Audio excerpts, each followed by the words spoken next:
Et le YouTube, aujourd'hui on va s'attaquer à une affaire particulièrement sordide qui va vous laisser un goût amer dans la bouche. Une news absolument scandaleuse que l'on va décortiquer en détail. Restez jusqu'au bout.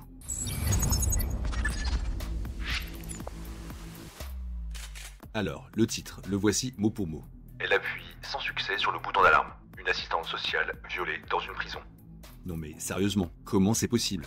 Bon, les faits.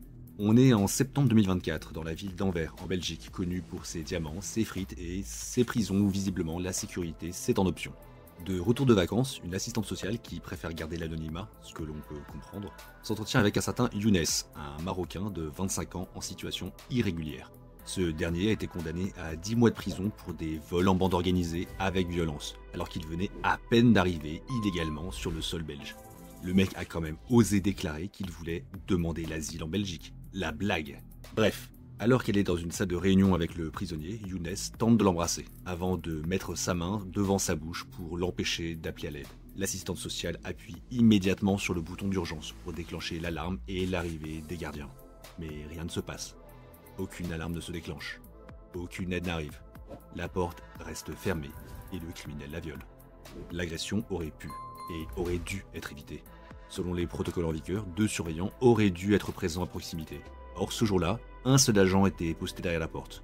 Pire encore, le bouton d'urgence censé alerter immédiatement les gardiens ne fonctionnait plus. C'est une honte totale.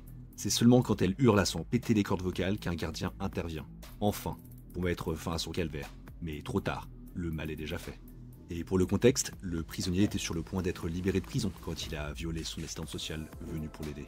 Younes est cette fois condamné à 5 ans de prison ferme pour cette agression. Une expulsion vers le Maroc à sa libération et des dommages et intérêts pour la victime.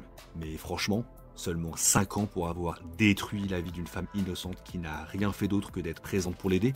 C'est ça la valeur d'une vie pour la justice? Ce gars s'est comporté comme un animal, un putain de prédateur. Comment peut-on accepter qu'un psychopathe pareil puisse un jour se balader librement?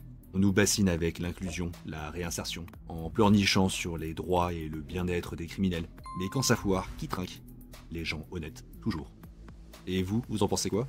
Dites-moi dans les commentaires ce que l'on devrait faire de ce genre de criminel. Si cette histoire vous révolte autant que moi, abonnez-vous pour soutenir la chaîne. Likez, partagez, faites tourner. Faut que ça bouge. Et laissez vos réactions en commentaire, je veux savoir ce que vous en pensez.